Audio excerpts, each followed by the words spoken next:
This is Mr. Bread. Thomas Jefferson wrote the Declaration of Independence, which was approved on July 4th, 1776. This document officially separated the colonies from England, thereby creating America. I'm going to read you a portion of the Declaration of Independence. You better listen closely, students. I'm kind of in a bad mood.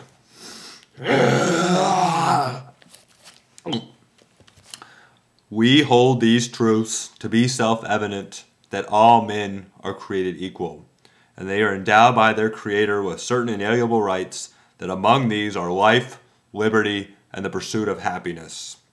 That to secure these rights, governments are instituted among men, deriving their just powers from the consent of the governed.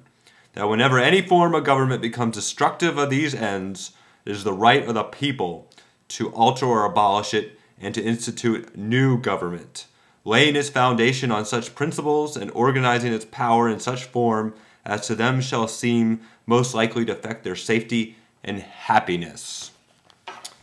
Students, do you remember where Thomas Jefferson got ideas like inalienable rights, life, liberty, and the idea that if a government is abusing its people, that the people should replace that government?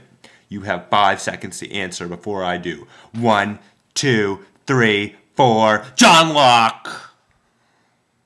You better have gotten it because I'm in a bad mood. Now, I want to read you a couple more portions of the Declaration of Independence. These are some of my favorite complaints that are listed against the King of England. The Declaration lists many complaints against England and the King.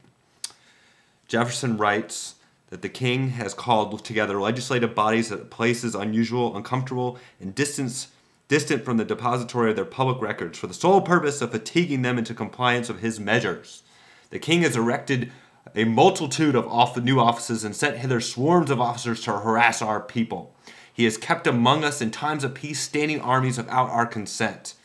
He has quartered large bodies of armed troops among us for protecting them and protected them from mock trials, for cutting off trade with all parts of the world, for imposing taxes on us without our consent, for depriving us in many cases of the benefits by trial by jury, for transporting us beyond seas to be tried for pretended offenses, for abolishing the free system of English laws in neighboring provinces, for taking away our charters, abolishing our most valuable laws, for suspending our legislators.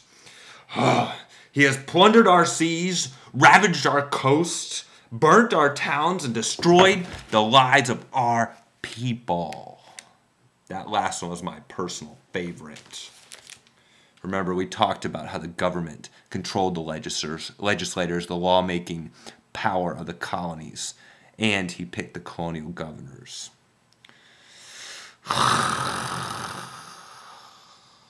Read the whole Declaration for homework. And then copy the dictionary because I'm in a bad mood. Do